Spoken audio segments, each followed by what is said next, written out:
quite hard. It never rains in Tiger Stadium.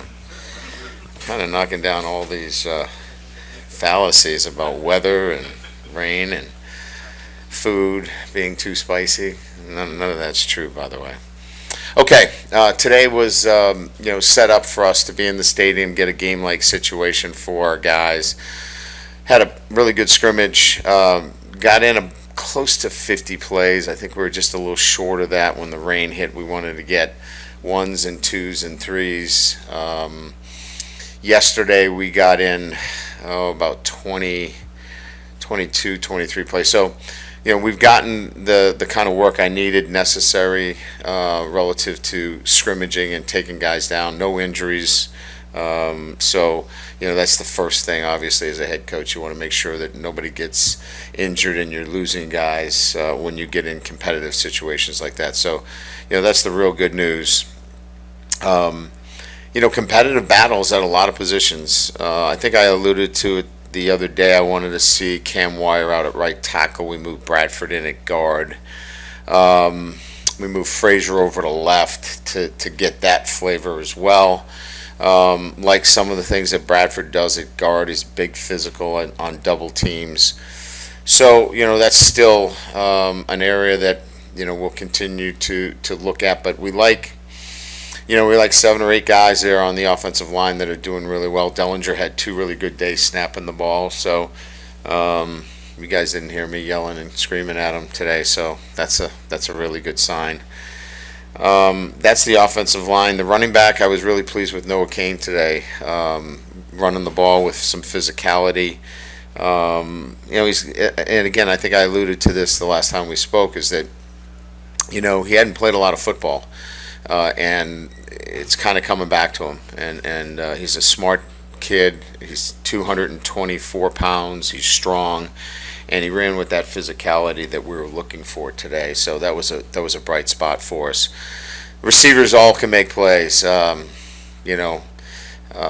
Second play of scrimmage, Kayshawn hit a screen and made 2 or 3 people miss. We saw his explosiveness and how difficult he is to tackle today. Just a lot of playmakers. Neighbors made some nice plays. It's just a lot of depth. The tight ends, both Taylors made plays. So a lot of good things happening on the offensive side of the ball. Defensively, that front is very difficult to move. They show their physicality. We look. We go inside. We have popsicles and water, and then we go out and play defense. It's hard to get a good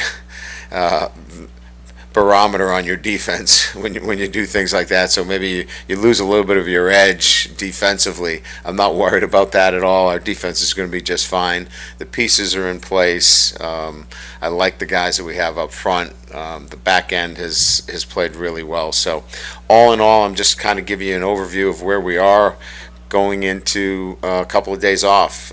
Tomorrow is a recovery day. Monday I don't like to practice because it's the first day of school, so we will not practice on Monday. We'll just have meetings, and then we'll get back to work on Tuesday. So the guys got a little bit of a respite here to kind of get organized, and we'll go back at it. So with that, we'll open up to questions. Ryan, just at quarterback, are you starting to see any separation? And what's going to be the kind of the plan heading into the next final week of camp and then game week?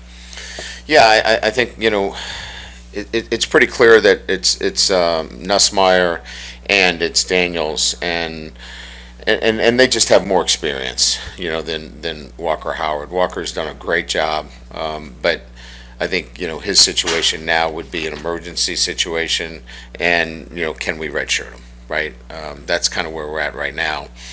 So it's a 2-man race, and it's extremely competitive. Jalen does some really good things. Obviously his ability to get the ball out of his hands quickly. It's not just a guy that runs. He threw the ball at a 65% completion ratio last year. Pushed the ball down the field very well today. Nuss made some really good plays as well. Unblocked edge player coming at him, gets the ball out of his hands. So this is going to be, look, I wouldn't be surprised if they both get the opportunity to play it sometime this year, but we're going to have to name a starter, and that's going to happen here pretty quickly.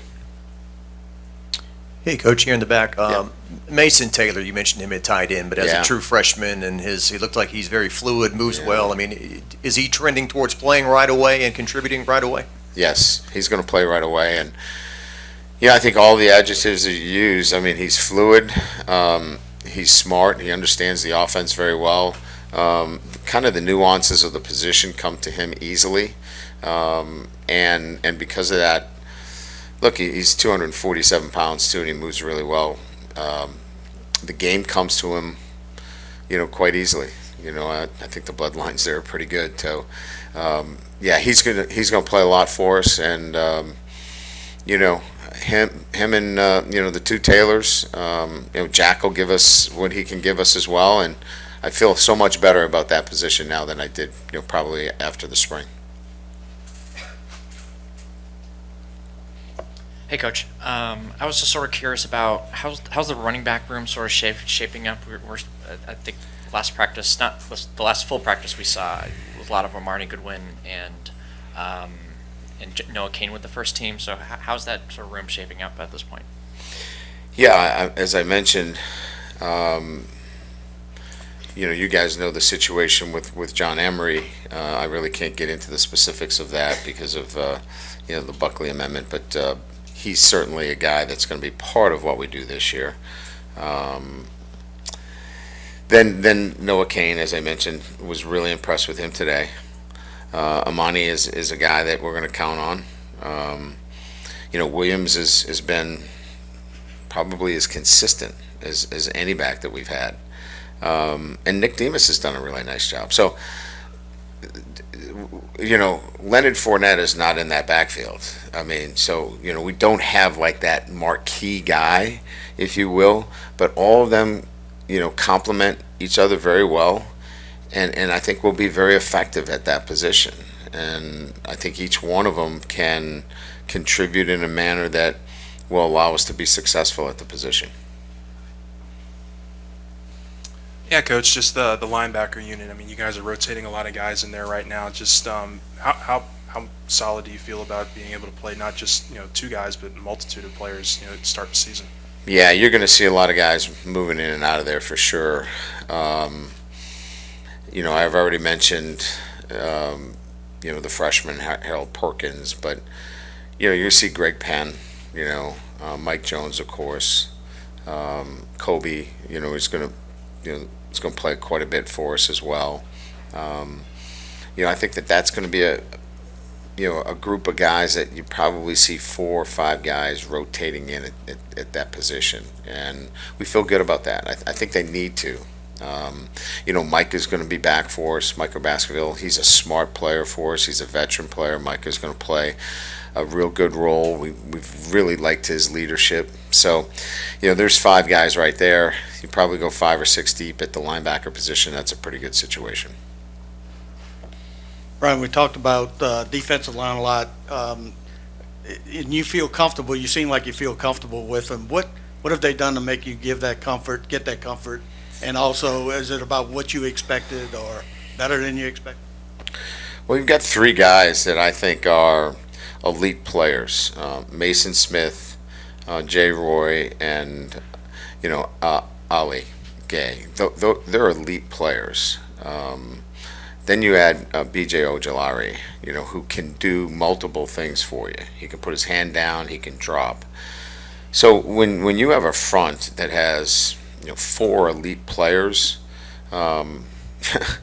that's where it starts to allow you to do a lot of things up front and be creative. So Matt now has a great advantage because he can move those guys around and do a lot with them.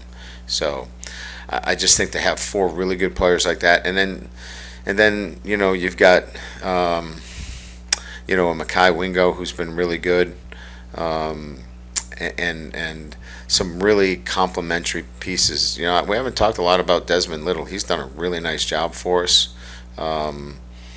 Jacoby Gilroy's been really good, real solid for us. So depth is probably the other thing that makes you feel good about not only 4 elite players, but having some depth there as well.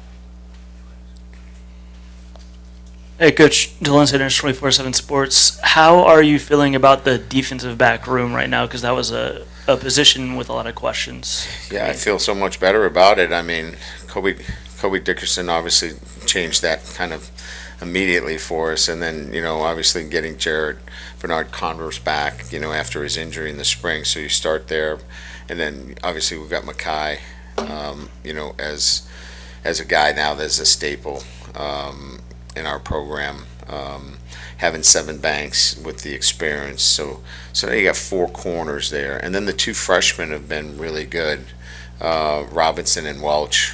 So now, 2 really good freshman corners. Now you're talking about 6 corners that going out there and competing where we're scratching to put 2 out there. So you feel really good about where you are at the cornerback position. Sage and Brooks and Ward and Burns, now you've got some depth there. Langlois is back from his hamstring.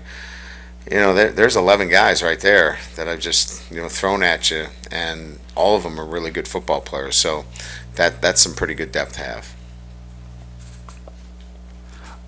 When you look at Jaden and maybe his strengths, or where does it show through that he has started 3 seasons of college football already?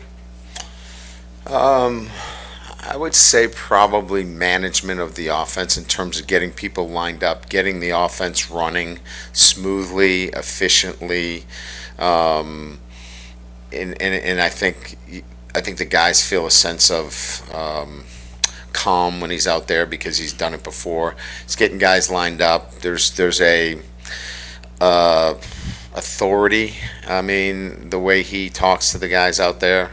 We call it CLAP, which is clear, loud, as an order, and then there's a pause. The acronym CLAP.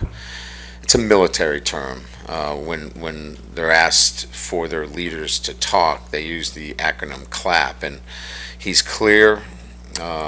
He's loud. He talks like it's an order, and then there's always a pause so you can hear it. And I think that helps a lot because people know he's played, and when he's out there, guys really tune into him, and I think that's a comfort level. All right, Coach, you have time for one final question? With John Emery specifically, I know you said you can't get into the specifics of that, but is he looking at having to miss game time again because of the same issue? Well, there's obviously things that I can't talk about relative to. He is in good standing in football, so everything that he's done a great job with us in football. So he's on track to still be available for the Florida State game? Everything that he's done for us has been outstanding in football. Anything else that arises would not be, anything that I can comment on because of privacy rights. So I think you guys can put the rest together. Thank you, Coach. Thank you.